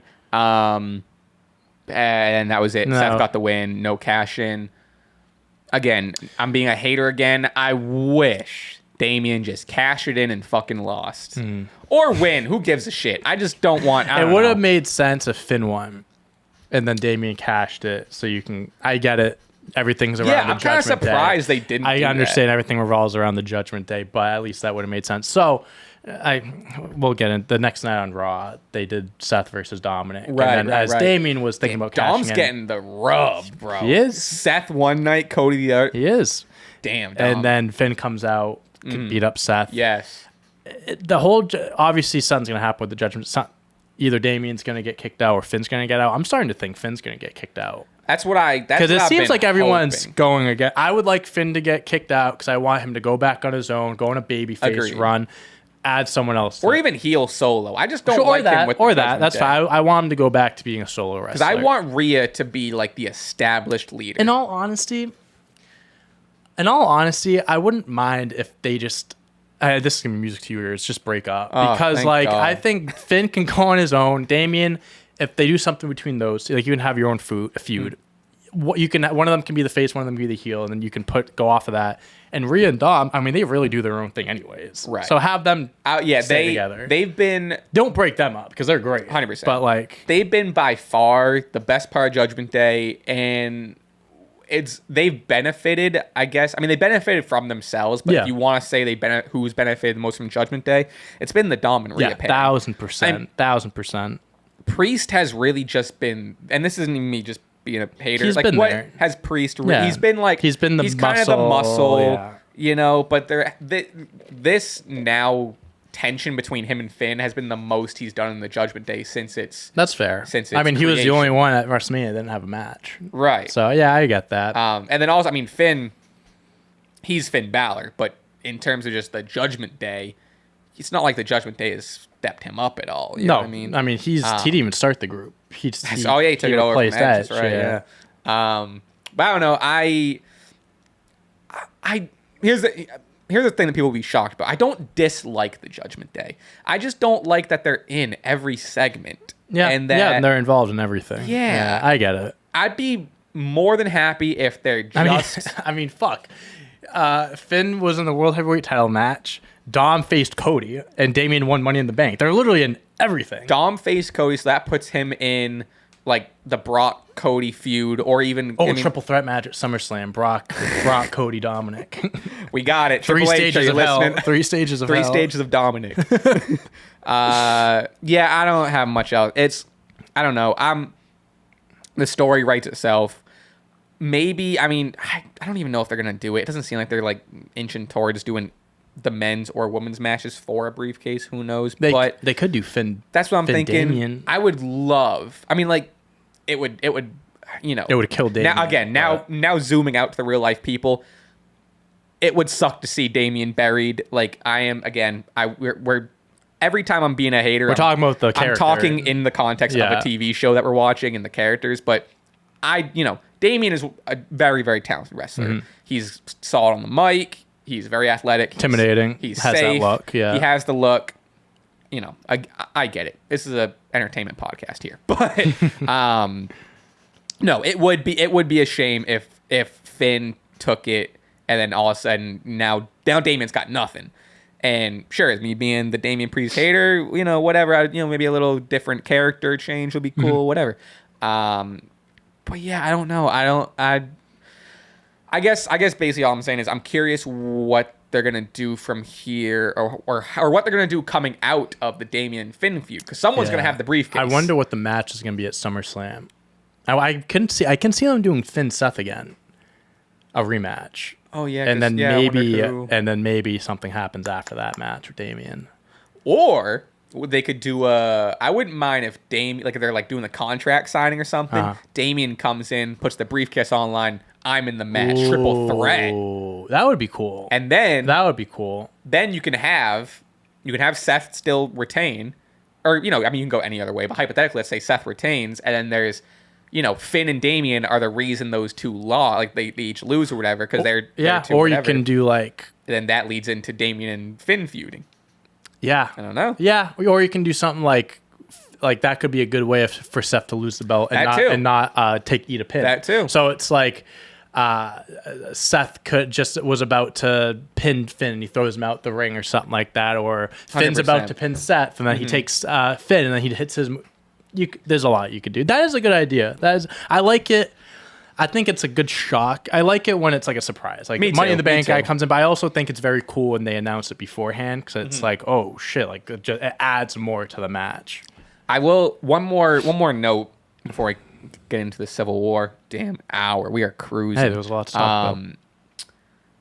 I think so. We talked about this before. All these belts have long reigns. We talked about how WWE is really focused on long reigns, and we talked about before how we kind of missed the days of the Ruthless Aggression SmackDown era of every few months, like all of a sudden Jack Swagger's the World Heavyweight Champion, JBL's the World Heavyweight Champion, Rey Mysterio's the World Heavyweight Champion. Yeah. Not that it got tossed around, but there was variation in the champions. Sure, yeah. And I've been thinking, like, oh, I don't want Seth to lose this belt. Like, Seth's such a good champion. And he is. But, Damian, this is going to be a crazy comparison, but Damian to me is like a JBL, where he's just like a genuine, solid heel, where I personally don't want to see him win it, but that's what makes him a good heel. Yeah. I'm not saying that's the only. It's not like there's no other comparison in JBL. Damian comes out in a limousine. The limousine. He's a cowboy, billionaire. But more so, it's like I could see him in that JBL role of like the heel world heavyweight champion run, where like it's not gonna be a 1 or 2 year long run, but he's the heel world champion for a few months, and then when he eventually loses, it'll be a great moment. And then someone takes it off him, goes on another 3. So as much as I'm in my head for a while, I'm like, oh, like, you know, Seth's got to win, but like hypothetically at SummerSlam, maybe Seth should lose. I unfortunately think that's when he's going to. I wouldn't, as much as a hater I am, of course we want to see Finn get it. Right. If Damian gets it, that's what we wanted this new title to be. And for new guys, that's what I'm saying, and I think it would look good on him too. To be honest with you, I really want Damian to get that chance because he was very before WWE when he was Punishment Martinez, when he was in the Ring of Honor and shit. That dude was fucking putting on bangers. NXT took him a little bit to get. He was a North American champion, I believe, for a little bit. He's paid his dues. Right. You know what I mean? So I think he was U.S. champion for like a while too when he was called up. That's crazy. There he is, picture with him with the U.S. belt. Oh wow, he's 40. He's been around for a while, dude. Yeah. So I'm more of I understand you're not the biggest Damian Priest fan. I'm not saying that I'm a huge fan of his, but I'm a fan enough to be like I'm interested and I'm curious to see how a title reign goes, and I want him. He deserves it. Whether it's for a month or 6 months, I want to see what he's going to be like with the belt because I think he could have a solid reign. And like you said, the World Heavyweight Championship is meant to be a fighting, defending championship where it's like there can be shocking wins, where like there's an open challenge or like someone, whatever it may be. It's meant for people that never had a chance to win because it's on Roman get their opportunity to win a world title. Yeah, and it doesn't. This would be the first breakthrough or breaking the mold in a while of like, oh, it's not just one of the top 5 guys. I was going to say, we haven't had something like that since 2020. Right.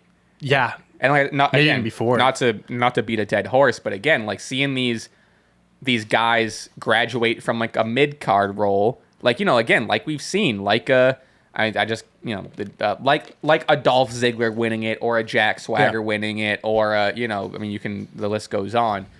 It's the same role that Damian could be in now. Because I think WWE really wants him to be a top guy, and this is how you do it. This is their opportunity. Or they do none of this, and then yeah. Or he could cash in and lose, and then back to square one. We found that too. The Bloodline Civil War. The movie. Usos defeat the Bloodline, Roman and Solo. Oh, In my the fucking God. The best way imaginable.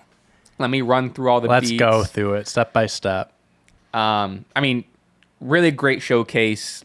The storytelling, the match was good. It was a good match. Here's the thing with these matches. They're always good, but it's the story. It's the story. Yeah, the story, and it's the same with most Roman matches. It's slow. It picks up here and there. And especially, I mean, the last 10 minutes is fucking unbelievable. Yeah. But the whole match is fine. It's a little slow, whatever. But the storytelling, in-ring storytelling is there.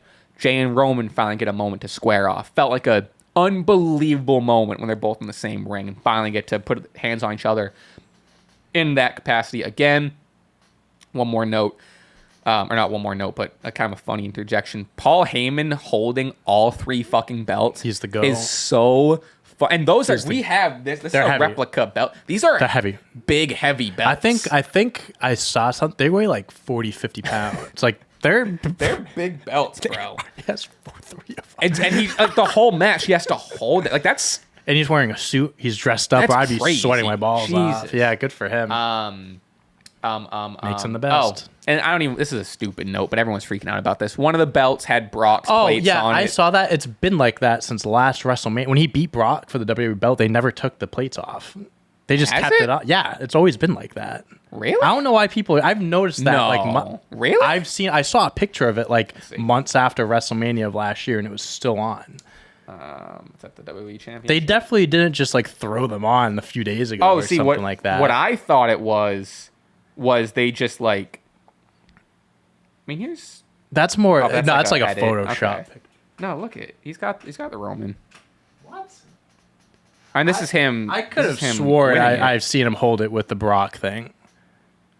Yeah, I don't think so. I mean, I'm not calling you a liar. No, I'm not calling you a truther. I ain't calling you a truther. Yeah, that's a Mania. That's a Mania one. Yeah, I don't know. Maybe not. I genuinely thought, because when I saw people tweeting that, I was like, what are they talking about? It's been like this. What do they call that? That's real. When like you know how like Bernstein Bears is spelled Mandela effect. Mandela effect. No, yeah, genuinely, I thought it was. I think in actuality, if that isn't the case, I think what it was is like, you know, they're going overseas. They just grabbed the wrong replica. Honestly, I think it was just a gave him mistake. a belt. Yeah, I think it was just I don't think it was any sort of intentional thing. Anyway, it's like no, because you could play it off like I said, he beat Brock. He just took his belt, and that's what I thought it was. Yeah, that's kind of what I thought it was too. But whatever. Anyway, back to the match. The Usos hit a double spear on. I might have the timeline a little mixed up, but it's fine. Usos hit a double spear on Roman. I forget when it happened. I think it was after this, but Roman can't put away the Usos. There's this moment where they knocked the ref out. I think it was a different time. But anyway, Roman can't put away the Usos. They kick out, and he's just sitting in the ring, just freaking out, defeated. And in that moment, did you see Solo? So he looked at him like, looks disgusted, looks disappointed with Roman. Solo's like, you're supposed to be the leader, and you're doing that. Then he's like, all right, fine. And he starts going after him. And even Paul was... that was not the first, but that was the real click in Solo where he lost faith in Roman. I'll tell you something. We were talking about WWE wanting Damian Priest to be one of their top guys. I think Solo. Oh, Solo's a future world champ. I think when the whole Roman thing ends, I think when it eventually all comes to a conclusion, I think Paul Heyman's I think everyone's gonna leave Roman. Paul being there as well. I think Paul is gonna end up siding with Solo. That'd be great. I'd love that. I would love that. I get like he's still very new. He only less than a year ago got called up. But bro, they've for someone that got thrown into the biggest storyline, arguably ever. Oh, he's killed it. He has done everything perfectly. Yeah. And I think obviously he has the look. He's got the attitude. He reminds us of like a new Umaga, but like a little bit more of Umaga is like a scary, like you would think, oh, this guy's just fucking crazy, whatever. Right. Solo's like calculated, smart. He's like a prize fighter, but he also has that like when he's like, he has that in him. With Paul Heyman Paul Heyman by anyone's side, that's magic. So I think he has. Whenever that happens, it's gonna be really, really good. I'm with you. But yeah, and then Solo attacks him, even stacks the twins on, for the pin whenever they don't get it. Again, I kind of forget when it happened, but there was one which not many people are talking about, but we were talking about like during the live, but since then hasn't really been talked about. There was one kick out. Roman's pinning Jay. Jay kicks out. Low blows him. Yes, that was at the that was right at the end. People didn't pick up on that when it happened. They had the fucking camera on the other side. So they did it, and then I see Roman like, yeah, and I'm like, oh, he's really. I'm glad upset. they did. They needed the. They did the replay. Then the commentary was like, oh, he just. Oh, guys, he hit, reminiscent from when Roman did that to Kevin Owens, right? Was it Kevin? He did it to someone. It to someone. I thought it wasn't. Maybe not it Jay. wasn't Kevin. He did it. Maybe it was. He did it to someone. I was just saying Kevin Owens. Yeah. I don't know. I thought it was. Yeah, I could be right. Either way, someone put in the comments. Either way, Roman's done that. So it was a very full bam, circle. Yeah. Holy shit! Just such a nice small little Usos take control. Solo goes through the table kicks. on the outside. He tries to do the splash. Oh yeah, goes through the table. So he's out. And then Jey Uso hits the final splash after super kicks, and he pins Roman Reigns after not being pinned for 3 years. Jey Uso breaks the streak. The pop. Holy! I actually just got. I'm not gonna lie. I just got goosebumps. They couldn't have done this perfect. More perfect. This was so. Yeah. So good. We talked about like, should Roman be the one to take the fall? Like, this would be the perfect time for him to get pinned. Doesn't lose the belts. Even on the Friday night before, and even like going down to the ring, they were like, Roman hasn't been pinned, and like they were typing it up. They were talking about it. I didn't think it was gonna happen. I didn't. You called it. I did not think it was gonna happen. It was because it's just the perfect. It just makes more cracks without really hurting Roman. Like obviously it hurts him in the sense where like, oh, he's not invincible anymore, but it's like he's still the champ, he's still this and that, and now it's like, oh shit, he can get beat. He doesn't have the Usos anymore. Now it's like, now that he got pinned again, we had that little thing. Now that Roman got pinned, maybe he's like, Solo, why weren't you? Now tension's gone. This was the perfect time for Roman to get pinned. I'm actually happy that he got pinned before losing the belts, whenever that may be, because now it's like, because him losing the belts is a big enough moment. You don't need to have him losing the belts and first time getting pinned in 3-4 years. You get two big moments. Exactly. It's like eating the banana and using the peel for something. Couldn't have said that better myself. You probably couldn't have said it better. Yeah, this was unreal. I've seen criticism of the pin. I think this is a moment, and the Bloodline story doesn't get a whole lot of criticism, and I don't think it deserves a whole lot of criticism, but there's been a couple of moments where maybe, and it all ends up paying off, but there's a few moments within the storyline where they didn't pull the trigger. Sure. And this, you could say... I mean, Cody. You could say biggest, Cody. Yeah. Sammy not winning. I don't know, just like other small stuff of like, oh, they didn't do this yet. And... Again, I'm not saying that was good or bad. I'm just saying, there's definitely moments where you're like, damn, it would have been cool to see maybe Roman get pinned here or lose the titles here or whatever. And it all has been used to build up, but I'm glad this was a moment. This was a pinnacle point, and this was almost like a checkpoint, you can say, in the story. Definitely. And I'm glad, because they could have had Solo get the pin and prolonged this moment more. But I'm glad they had the balls to and pulled the trigger of, no, this is the night he's gonna get pinned. Yeah, I mean, and let's just like look at it this way, like the Sammys, the Codys, and stuff. They were all, I mean, obviously looking back on it, like they're part of Roman's story. The whole Bloodline story was always gonna be like full circle. Like it started with Jey Uso.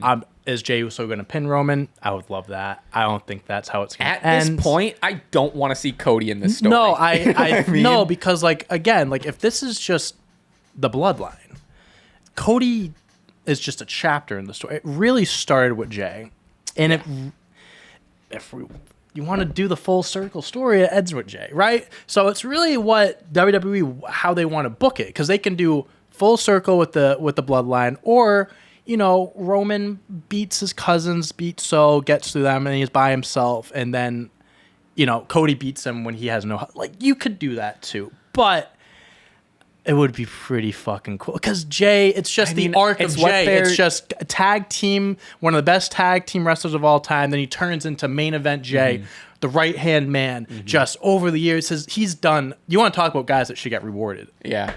What the fuck? At this point, and maybe I'm just building myself up, I would be disappointed if it's anyone other than Jay. If I had a gun to my head right now, and you said, "Who do you want to beat Roman?" I'm picking Jay. I'm picking Jay right now. And especially, not to bleed into Raw again, but Cody Rhodes came out to confront Seth Rollins at the beginning of Raw. He did. And granted, Brock attacked him, whatever. But that's the World Heavyweight Championship. I keep going back to the press conference. After the press conference, someone asked Cody about the World Heavyweight. They're like, if you win the World Heavyweight Championship... Oh, the Mania press conference? What press conference? The Money in the Bank. This one just... Oh, okay, I didn't... Well, it just happened. He goes... They're like, World Heavyweight Championship. He goes, if you won that, would that finish the story? He goes... he's literally the whole time, he's like, I don't want to discredit the belt. The belt is the number one belt on the flagship program. He goes, I came to WWE to win the championship. My father never won. My story doesn't end until I win that belt. So, I do think it's going to be Cody still. I want to see him win it. I don't care about him beating Roman anymore. I don't care. See, this is where this is WWE. It's tough. So good. It's tough because this isn't often when you're touring like this. Because it's like if Cody's gonna win it, I think it has to be against Roman. But I really want Jay to win it. Well, yeah. So I don't think it would be as big of a if Cody beat Jay. There's a chance that people turn on Cody because Jay's. You know what I mean? That's what I'm saying. So you run into that risk as well. I think, and it's not maybe I'm speaking too early. I'm definitely speaking too early, but maybe Cody coming back during this story was a mistake because he has nothing to do with the bloodline, and he's not even like a Sammy or Kevin character where they did, their story became part of the bloodline. He just kind of got thrown in at Royal Rumble, right? And I get, the Royal Rumble is the story, but he did lose. Yeah. Would he have been I don't know. It would have made more sense if maybe it was just Roman. And granted, I prefer this bloodline story. What you're saying is The Rock should have won the Royal Rumble. And no, but genuinely, I understand what you're saying. Because if they saved the big Cody match for WrestleMania 40 or something like that, and you didn't have this WrestleMania. If you didn't have this Jay stuff now, then it'd be more of a you would have that spot for Cody. But there's so much other stuff that doesn't involve Cody. And it's what sucks is you can't have both. You cannot have both of Jay becoming the tribal chief or Cody coming in and dethroning Roman and being the savior and winning the title, whatever. It has to be one or the other, which is crazy. Well, this is why I'm just kind of thinking about this. It's incredible. Yeah. Just having a story like this where you genuinely don't know. The WWE has sucked for a while. There was that stint between I don't know, what do you want to say? 2015, 2016 up to 2019, 2020, where they didn't have there was no long-term story. There was no story. And never good with that in that guy's the unreality of wrestling. He even kind of mentions this time period where it's the transition between Cena and Roman. Yeah. But even I used to listen to the post wrestling podcast with John Pollock and Wei Ting. And I would listen. This is before we even started any sort of wrestling podcast. And I stopped because I like to come in with my own opinion. So I don't really listen to any other wrestling podcast anymore. But I was listening to them during that time of where every single it would be every Raw was dreadful, and every they do their review, and every single Raw is they'd give it a grade or whatever. It's that was a D+ Raw, that was an F Raw, and then now that it took that turn in the pandemic, or even when AEW started, you kind of saw more quality, whatever. And I guess and that kind of led into 2020 and the pandemic or whatever. But I guess all I'm saying is we've had a lull of really compelling stories and compelling TV shows where it's basically exactly like you were saying, thank God we're getting this like, I don't know what's gonna happen. This is crazy. It's like go this way. it's go going this way. from never having good long-term storytelling to arguably the greatest story. Yeah, it's that's a shock. crazy. No, that's what I'm saying. Like, I think that, like, I'm not trying to say like, oh, that's the reason why the storyline is so good. It's because we're not used to something like this. But it is crazy to think that they never had a story like this to just doing this in 3 years, 4 years. Again, I mean, I don't mean to keep plugging this guy's video, but there is like a thing where they touch upon where it's like, you know, Roman coming in, it's a new Roman, and he was so like he couldn't hold himself on the mic, and the John Cena promo where he comes in, he's like, I'm here because you couldn't do your job and all that, and how it buried him, destroyed him, and it's kind of like an overarching thing of what we're talking about of like the pandemic. I'm not going to say the pandemic saved the WWE, but it started. It did. No, I no, you know because Roman was able to cut promos in front of no audience. He was able to practice, do all that stuff. Because not saying they did, but during that era, there was a lot of times when they were just, obviously it's filmed before, and they put their edits and whatever. Maybe there were times, you know, they like, all right, cut, restart do things like that. That's true. That's a good point. I don't know if they did, but him being able to transform himself and turn himself into the tribal chief in front of no fans was the best thing. Because once the fans came back and he was his character was solidified. I'm not saying the fans would have gave pushback, you know, if there was a live crowd, he came back like that. But I think that solid year, because they had the fans for WrestleMania, but they really didn't come back full time until like that summer, like June, July. Right. So he had almost a full year to kind of like, okay, this is who I am now. I'm not Roman Reigns of the past. I'm the tribal chief. And that, I think, really benefited him more than anyone. And also Paul Heyman being thrown in the mix. You can't discredit that. The way I heard it described is his character now, and I really like this description or take on it, is that his character now is because of the fans and because the fans put him through 4 years of hell. Yeah. Where now he came back and he's this delusional savior of, all right, well, I have to stand in front of the bullet and be the top guy because no one else can handle this but me. And if you guys hate me or love me or whatever, I'm this way because of you. And it's so, it being described like that is so like meta and like fourth wall breaking and blends reality and whatever. And you know, and when you get to that part in this video, it's like holy shit. Like you realize how much deeper Roman's character is and how much it is because of his past and the pandemic and coming out of the pandemic and like again going back to that WrestleMania where he got booze facing Edge and Daniel Bryan. And it's so much, and then now you're seeing all that godlike, you know, and they're all like I fully believe that everything I'm saying is like Triple H or creative being like, I think they're aware of like this is built by the fans. The fans didn't, like they're definitely aware that he was booed for 5 years or whatever. Yes. So and then now we're seeing all of this. I mean, if you want to believe that this story was built when he debuted with the Shield, now we're getting this payoff of the breaking down of this build up and breaking down and build up and breaking down. It's fucking cinematic. Yeah, I'm excited. I'm gonna watch that either tonight or tomorrow. I'm definitely going to. It's crazy. Also, one thing I want to we talk about like the crowd and how great they were. There was one time during the match, it was like if you hate Roman, stand up, or stand up if you hate Roman, and they were chanting it. It was like at the beginning of the match. Do you remember when they cut to Roman? He's standing there, he's looking around, and he sits down. Wait, what match?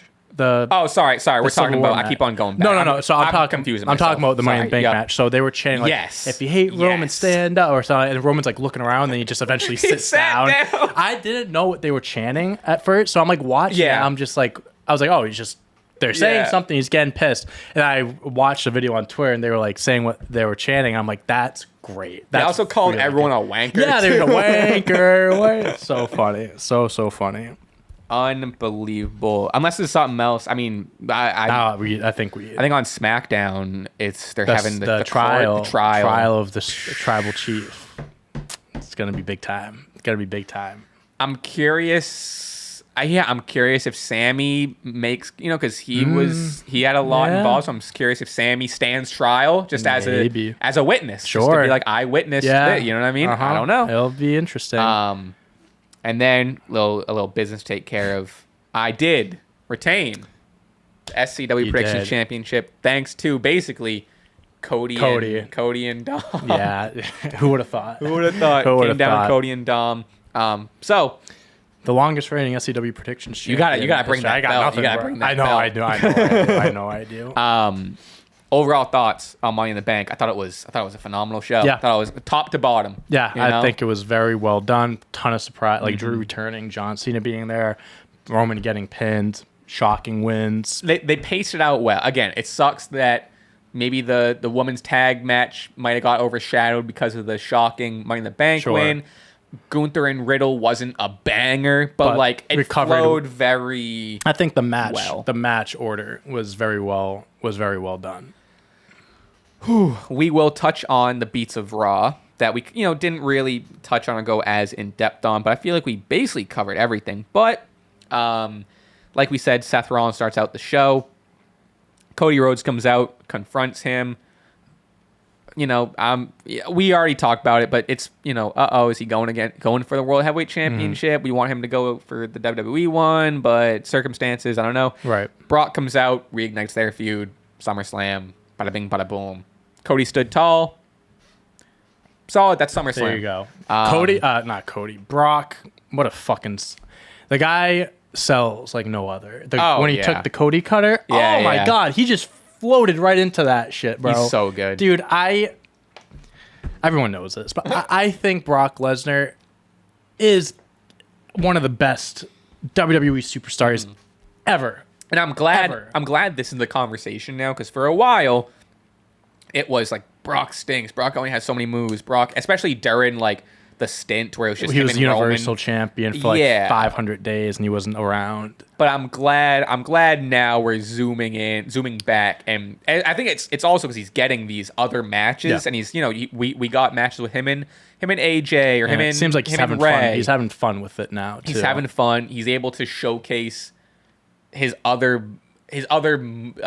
goofy side. His goofy side, just his other talents of suplex, big match, big monster, whatever. It's just as far as like a draw, and as far as just like dominance and accomplishments, like he's won 10 world championships.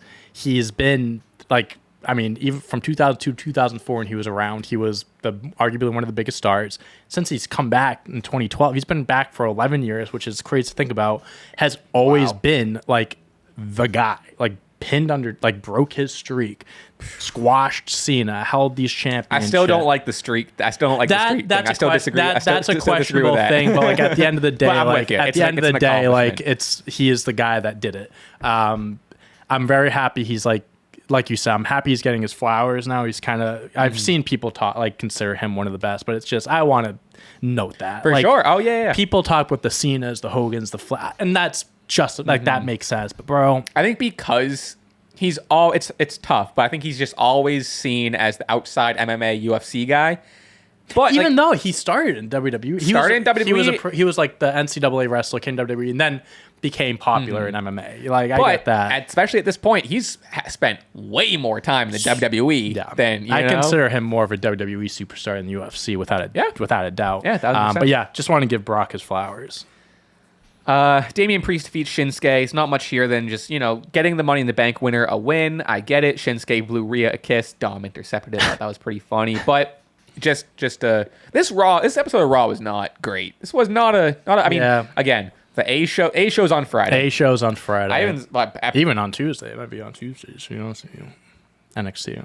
Oh, I was like, what's on NXT? NXT has fucking been great, bro. It's been so good. I know. I gotta. This past Tuesday was really good. I tuned. What's funny? I tuned. You're just on. Sometimes you're on Sling TV, and you're just scrolling through the channel, and all of a sudden NXT's on. I'll throw it on. I watch. I couldn't tell you what I watched, but I watched a little bit of NXT. I'll give you a little insight what happened. Or I watched. Because so I'm gonna tell me what happened. Because I saw.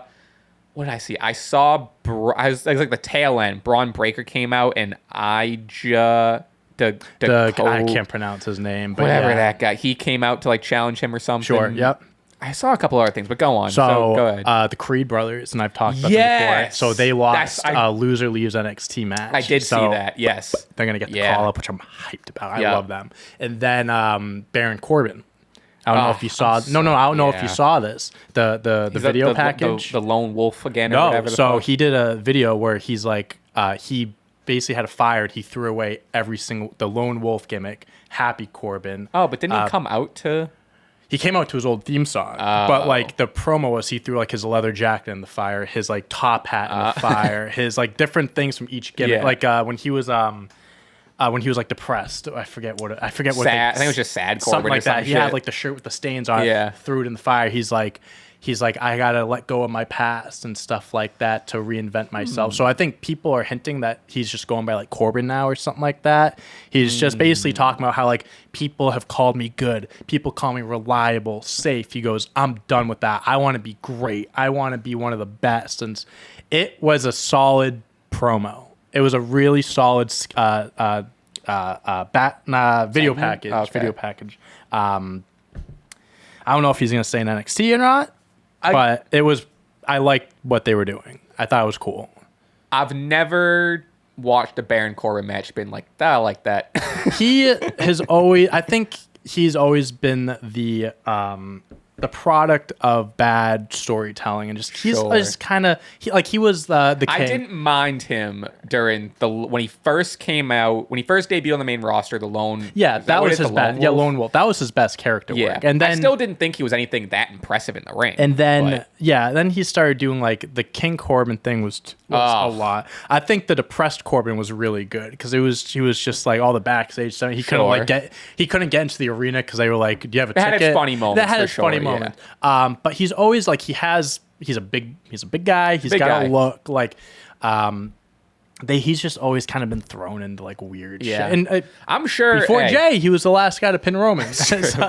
Hey, I'm sure if they're just I'm sure he's improved in the ring, or even maybe it's less of an improvement, or maybe it's more of a thing of he just needed to be allowed to go crazy. He's been just given shit the last 2-3 years. He an End of Days is like one of the best finishers. It's a good finisher. It's one of the most protected finishers. The only person that's ever kicked out of it was Drew at WrestleMania last year. It's a very protected finisher. Yeah. So he's got the tools. He's got the whatever you need to be a big star. He just needs to be repackaged. Is he a former NXT champion? Has he ever won? No, never won. I don't think he's ever. Did he win I don't know if he won the U.S. belt. See what he's got under his belt. I don't think he's won any singles championships in WWE. I could be wrong. He may have won the U.S. belt. I don't know. Yeah, if there's anything he's won, one time U.S. There he is. One time U.S. One time. Well, and the Andre the Giant Memorial Battle Royal, of course. He did. Yep. Of course. Can't forget about that. Wild. I feel like I'm definitely coming. He was a football player before too. Offensive guard. Yeah. I feel like I'm coming off as a big hater this episode, and I don't mean to be. But again, Baron Corbin he's another one where I'm just like, none of his characters. Lone Wolf was the closest for me, but none of his characters have done it for me. None of his in-ring. I mean, that was 7 years ago. He lost a lot of steam over the years. Yeah. I think NXT is a great place. I mean, it's proven to be a good place where people go back down. For what I hear, he's having solid matches and then bring NXT. him back up. So I did watch too. This is like totally off topic, but I again just scrolling through Sling, I caught an episode of New Japan Dominion. Oh, really? And I was like, oh, what it was? I wish I took any sort of note, but it was for the Strong. Are you talking about Eddie Kingston? No. Oh, okay. No, this is like a couple weeks ago. Oh, okay. I was like, because Eddie Kingston just won like I did the see Strong that championship. Yeah. I couldn't tell you what it was. It was for someone in the comments maybe will know if I try describing it. It's a guy, I think one of the guys had long yellow hair, or not long like red hair. I don't know. Doesn't matter.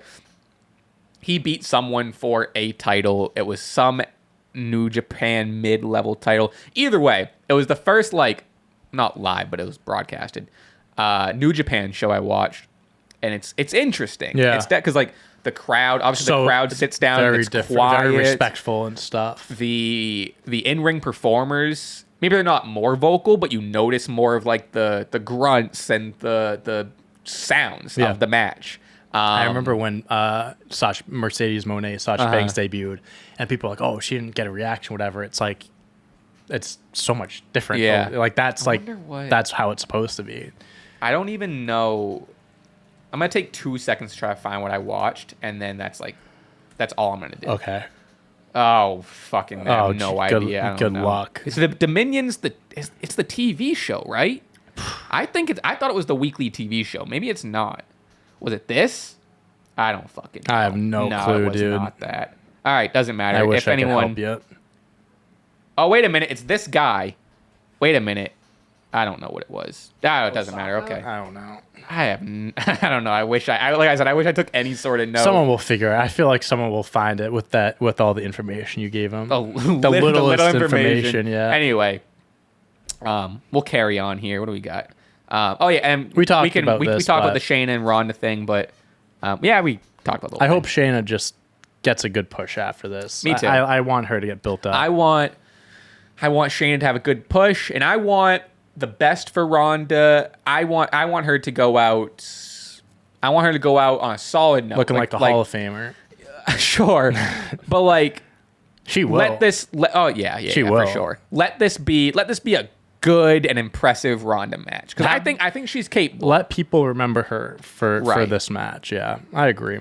Sonya Deville and Chelsea Green win the tag team turmoil match. Someone new to earn a shot. New team. At Living Rock most titles. of the teams in that match were just randomly put together. Yeah, so. I think this was gonna be the team. I love Chelsea Green Chance too, and the 2C. Caden Carter and Katana. Yeah. That then you put Nikki ASH, not Nikki Cross. Oh yeah, who did she tag with? Emma. Oh, did she? Yeah. Emma. I haven't seen Emma. Holy shit. And then some other team. I Chelsea Green was great on the indie. She was great in Impact. She was in her character's so funny. I like the character. I think that it's a little. If it was a year ago, it would have been fucking. It's a little. I mean, WWE is always late with memes and whatever. But she plays the role. Yeah, I'm happy to see new challenges. And Sonya Deville is always around. I think she's fine. I think she's solid. She's credible. So Becky and Trish. Standard promo of we're still here. This promo's still going on. Trish comes out. Let's with fight. The mask. Like, oh, never mind. We're not. It's a similar thing. And you'll fight her next week, not me. You're gonna fight her. Yeah, cool little callback. Trish, had the mask back in the day. Solid. Did what it needed to do. See you at SummerSlam. Yep. Something I purposely never talk about. The Alpha Academy and Viking Raiders whole thing. Mm-hmm. I always leave it out because I don't give a shit. Mm-hmm. I don't know if you do. I like the whole, you have someone like Maxine. That's her name. Yeah, Maxine Dupree. And it's like she's going from someone that has no wrestling skills, no wrestling background, to her training with Chad Gable and doing these things. It is. It's the comedic entertaining. I like the entertainment. I like the story part of it more. Obviously, she was doing arm drags and she took a knee. She was doing the worm and she got kneed in the face, but it was so off that they changed the camera angle so it looked like it was. And then she got the pin. I like the build. I like the story behind it, but well, that was my note. My note was we saw Maxine Dupree for her first match ever. Other than, like you said, maybe some of the slight stuff, looked solid. It was fun seeing her actually wrestle. And I don't know if that's going to be something going forward. Yeah, but you're just kind of I guess just building up, just throwing another wrestler into the mix. You know what I mean? I don't know. I think it's a cool storyline. Rhea Ripley, in what is the official Night of Champions rematch, defeats Natalya. Natalya got a little more offense in. She looked a little more aggressive. I think that was teased a week or two ago. That she's was this the third time they've done this or something like that? Something like 4 that. times? Whatever. It was the best Natalya has looked. This was the best match that they've had out of the million that they've done. Also, backstage, Io kind of taunted her briefcase to Rhea a little bit. That was fun. Like it. Liv and Raquel came in to save Natalya. Just a Rhea. We need a Rhea feud is what we need. Mm-hmm. I guess you can argue this was a turn into a feud, but we need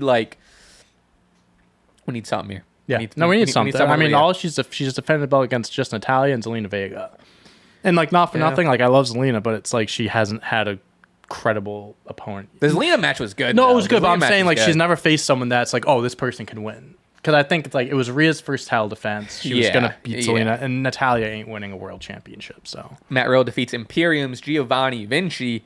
I guess Riddle was the one that put him on the shelf for a month. Then it was kind of a. It was a wrestling match, but more importantly, Drew McIntyre runs in to make the save, builds up more Gunther and Drew. Like I said, this Raw was just kind of just like it's just to establish that storylines are still happening. I think they're still they're cementing the storylines going into SummerSlam. Right. Seth Rollins defeats Dominic Mysterio via disqualification. I mean, this was the biggest. This was basically all you need to watch Raw for. Damian Priest attacks Seth, causing the disqualification. Dom takes out Seth with the briefcase. Priest is, Dom's like, cash in. We think we're going to, cash in tease.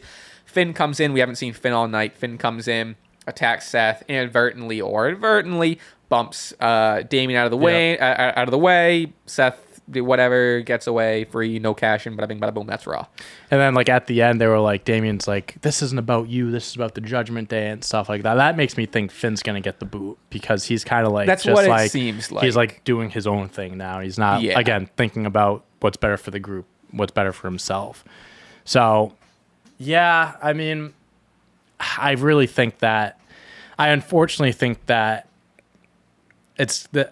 I think it's going to be Seth versus Finn again at SummerSlam, and then Priest is going to cash in. I just think that's what's going to happen. As much as I want Seth to have a longer reign, I just think it's inevitable that's just how it's going to go.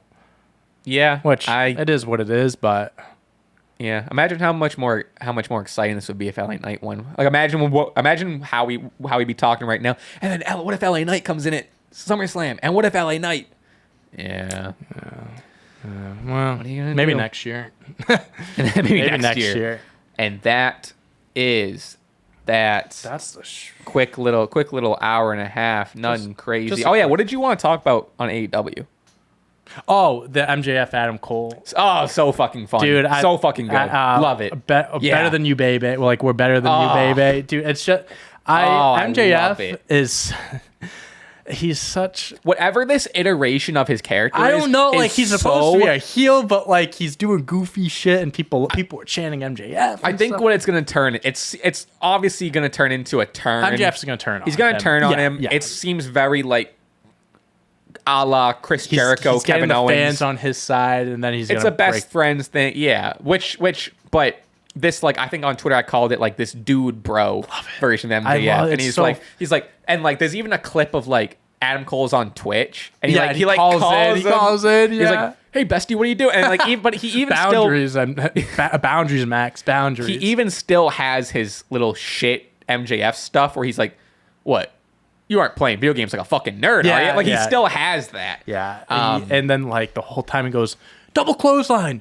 Let's do it. And then he's hits him with the move or whatever. And then they're talking after. He goes, like, it would have been cooler if we did the double clothesline type of thing. And I love that he's excited to have a friend. Because and it's like, it makes sense. Because he's been this shit heel, has had no friend. And he looks up to this Adam Cole guy. He wants Adam Cole to be his friend. And he's just going to turn on him. Of course. Yeah. But while we're here. No, I know. I love it. And like, he had the cake out and he was about to like put his face and then swaps it. And he's just like, people are like, eat the cake. And he's like, all right, dude, he's. Do the thing. He's so good. He's so good. The little, I don't know if you saw the vignette, or not even a vignette, the little video package thing where like they're in the gym working out together. I don't think you saw it. I don't think so. It was in the same. It was like maybe like at the beginning of the show, but they're just in the gym training together, and Adam Cole's like, MJF's hitting the fucking whatever, and MJF's like, "You're spotting me, right, man? You're spotting me, right?" And Adam Cole's like not paying attention, and then there's like some just wicked, just overweight dude that they're kind of like making fun of, and then MJF's kind of making fun of him. Adam Cole's not really gonna make fun of him because of his weight, and then they both come together. MJF's like, "You know who that guy reminds me of?" And they both look at each other and go, "Tony Schiavone." And like taking a shot together. They have one common enemy, is Tony Schiavone. And then Adam Cole goes to do like the bench presses or whatever, and MJF was like struggling. It's the same weight, maybe even more weight. I forget what they did. And Adam Cole is just fucking just hitting it. And then MJF's like, holy shit. Oh, he's like blown away by how much weight he can bench. That's funny. And then just like, again, just like you said, it's almost adorable. We know what's going to happen, but while we're here, let's enjoy it. I love him singing happy birthday, and he's like, he's hitting all the notes. He's like, Max. So, and then at the end, MJF is like down on one knee, and he's like, this was a really, really nice thing you did for my birthday, friend. Yeah. And then MJF sitting there all happy, and it adds a story and a lot to whatever this tag team mixture thing is. I love it. And it gives, because it's going to be, obviously we're building to more MJF versus Adam Cole, but I love that they're doing this little side quest. Whoever wins this thing is like has a shot at the tag team championship. I don't know the timeline of when these matches would happen, whatever. Yeah, I'm not sure. So All In is in August. Mm-hmm. I think the best match would be MJF CM Punk. Still, I think you can still like. There's enough history there, but But what I'm saying is like at this point, they're doing so much with this. Right. I think this is going to be the All In match. Oh yeah, because I'm thinking All In because like CM Punk has the belt in this thing, so it's like you can have like unification match. Like that could be a big match, but I think you're building up so much here that when like the turn happens and whatever, like it. So I think the turn will happen. I don't think MJF and Adam Cole are going to win. No, this I think it'll happen during that match. Like maybe they're about to win or something like that. Like during the tag match. Yes. So you think they're going to win the tournament? Yes, I think they'll win the tournament, and then during the match. I think MJF is going to cost them the tournament. Yeah, I mean, it could. I think costing them the belts, costing them the tournament. Yeah, it goes hand in hand.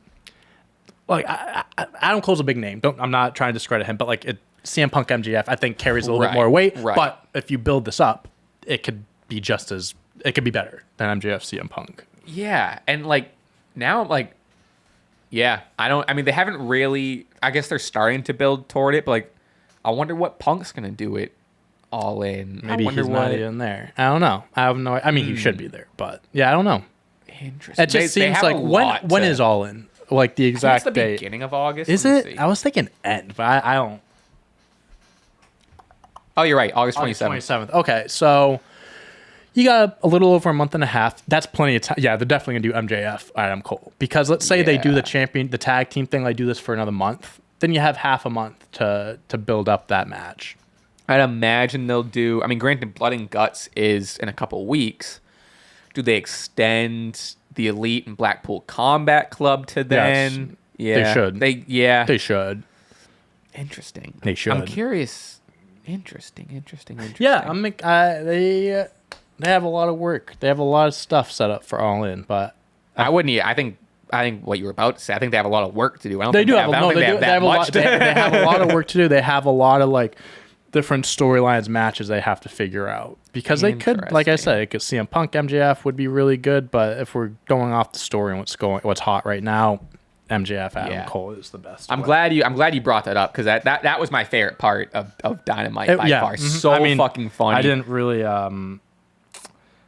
watch most of the episodes, so I can't really compare it. But I did catch that. I mean, like I said, unfortunately, especially during crazy times in WWE, and especially we had a big pay-per-view. Yep. Sometimes, unfortunately, AEW might have to get. I mean, we're already at an hour 40. We're about to close here. Mm-hmm. I know people would like a 2.5 hour podcast, but it's a lot of talking. But we appreciate everyone understanding. Sometimes we can't touch on AEW. Obviously, I mean, last week we spent the entire first half, if not more, talking Forbidden Door. So I feel like it gets its, it gets its shine. Each episode, sometimes we do a lot of WWE, sometimes get AEW. We try to make it even. But I mean, Money in the Bank, there is a lot to talk about. Yeah, so I mean, the Bloodline stuff, I mean, that's an easy 20-30 minutes right there. Oh, so. Easy. Thank you all for watching. We appreciate it. We don't have a what's our phrase? Oh fuck. I feel like we had something. What we talked about at the beginning, something. I don't want to plug that guy's video again. Plugged it enough. No, we got something. Hold on. Yeah, what did we talk about? Joey Chestnut's the greatest athlete. That's a good one. That's a great one. Joey Chestnut's the greatest athlete of all time. Joey Chestnut Yeah, Joey Chestnut, GOAT, Joey Chestnut. Anything Joey Chestnut, greatest of all time, variation. Joey Chestnut, and then say what you will. Word. We appreciate it. You can follow us on everything. You can follow me at Rasper Taylor on Twitter, Instagram, YouTube, Twitch, Spotify. And you can follow me on Twitter at Dante on Deck, and then Dante Toro /Dante Toro 11 everywhere else. Like John said, Stache Club Wrestling on TikTok, Stache Club W on Instagram, Twitter. I think that's it. I think that's a podcast. We got a little boys week coming up for you. No Sophie. We don't have Sophie this week. It's also going to be, for those that made it this far, or the ones that probably care the most, one less video this week. Probably no Saturday video. It'll probably I was gonna say we're gonna keep we're not gonna move the days around. It's just one day is not gonna get Saturdays perform the worst. I mean, in the grand scheme of things, if it's a good video, it gets the least amount of views. Well, a Saturday morning, it's the weekend. Yeah, the views do catch up, but if we're gonna eliminate one day for this week, it's gonna be Saturday. Guys, enjoy your Saturday this week. We're giving you the day off. We're taking Saturday. We got some good videos. I'll tell you what. We got the boys week, but we have great videos playing. And then when Sophie does come back, we have some really good. We have some really good stuff. We do. We do have a crazy. We're not going to tell you, but we have some big videos coming out. Yeah, I'm excited for this month. And then, I mean, we've already talked about it, but our little media pass day with AEW is coming up. 2 weeks, less than 2 weeks. I have a busy week that week. You know what sucks? What? So that day, me and girlfriend talking about yesterday. It's gonna be 6 months from our very first date, and I was like, "Fuck!" Holy shit! Really? Yeah, I was like, "Damn, sucks that we can't be." Bring her to. What do you mean? Bring her to. You want to see some blood and guts? Bring her to Blood and Guts. So that's crazy. Yeah, we'll do something during the day. No, well, then again, she has a job. I know she works during the day. God, I can't stand her. No, we'll do something either the day before or after. But yeah, I'm so excited, dude. It's gonna be fucking great. My first AEW event. It's gonna be the bloodiest show. And they do that. I forgot that they do the two rings. I think, right? And that match is gonna be 45. Yeah, it's gonna be the most of the show. I can't wait. Anyway, we won't hold you for any longer. Thank you for watching. You already know what to say in the comments. Subscribe if you haven't. We'll get out of here for the road. We'll see you all week. Not Saturday, though. Sorry. Enjoy your weekend. We're giving you the Saturday off. Till next time. Peace.